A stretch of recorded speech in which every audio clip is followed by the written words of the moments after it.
Good evening, ladies and gentlemen. Hello and welcome. I'm Liz, and in this video I'm going to provide an overview of the Rowdy Rogue class archetype, with a focus on its application as an archer. Now, this is not a build guide, nor is it a gameplay showcase.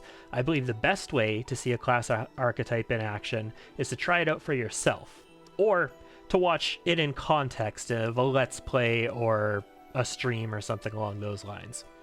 I'll be covering what makes the Rowdy Rogue Archer unique, some caveats to avoid so you don't fall into common traps, interactions with mythic paths, and multiclassing potential.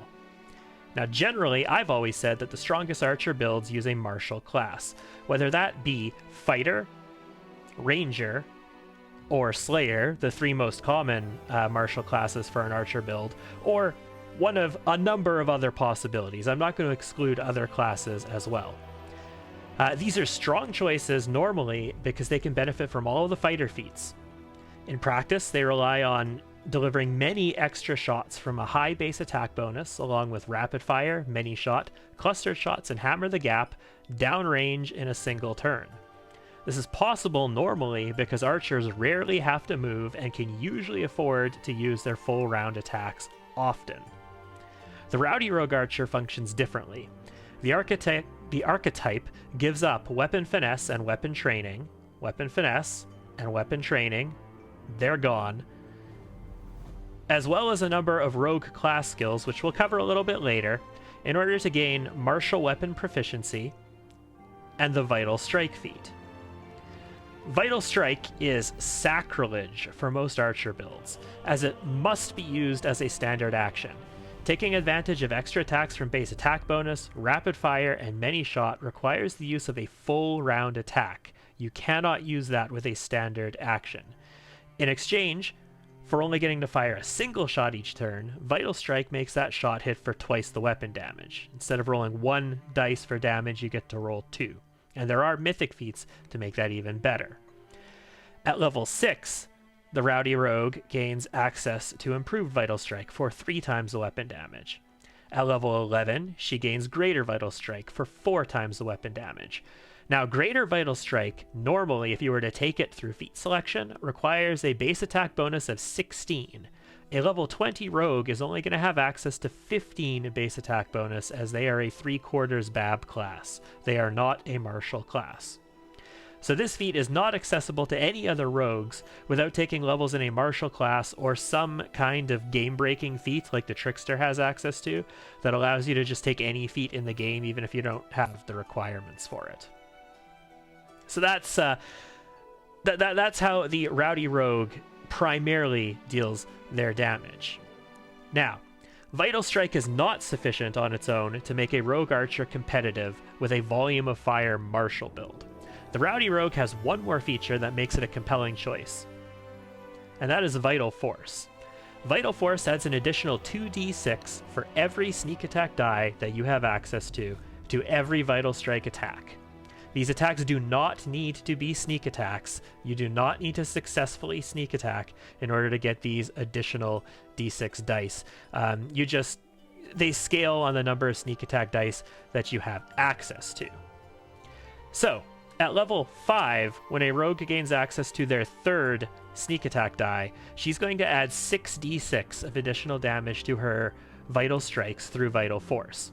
Despite being flagged as precision damage, which it clearly says in here, this damage does apply to targets who are immune to sneak attacks, like elementals, and it still applies, like I said, if you fail to sneak attack the target. It applies on all of your Vital Strikes.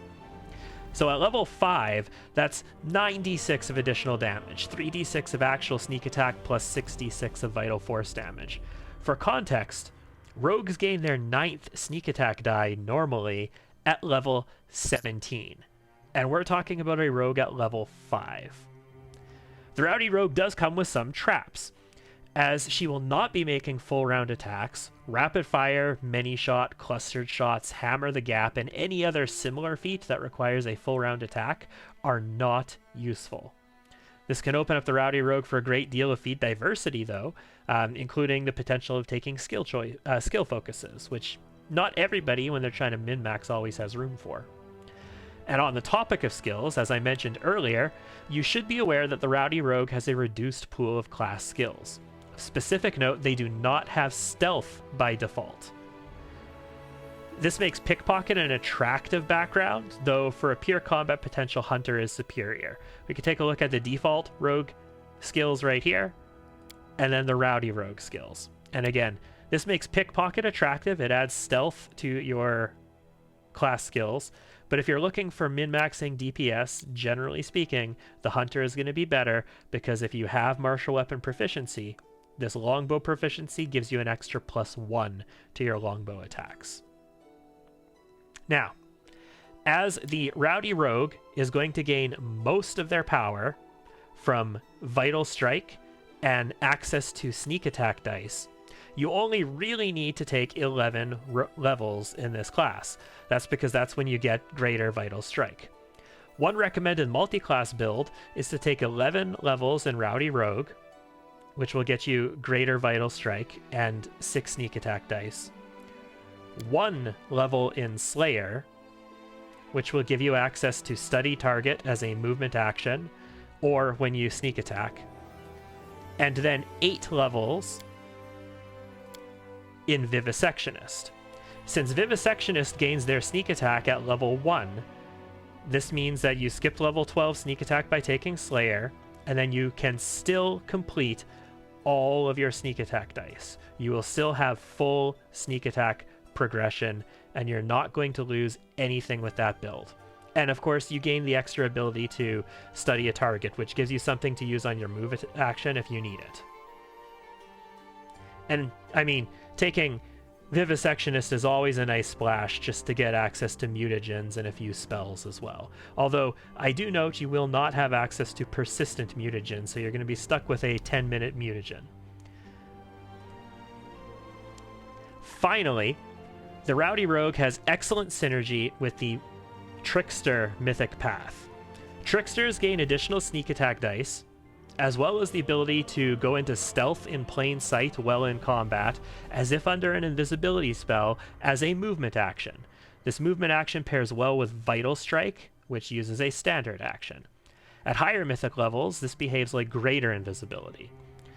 This is also in addition to the excellent damage scaling provided to sneak attack builds in general that you can get through the generic Mythic Path feats, which just makes sneak attack builds overall very strong in Wrath of the Righteous. So, what do you think of the Rowdy Rogue and its high risk, high reward, one-shot enemy vaporizing capability? I've always been a martial class archer proponent, but I've been trying the Rowdy Rogue on stream and having a lot of fun with it. If you'd like to join in, we'd love to have you at twitch.tv/Lizaranda.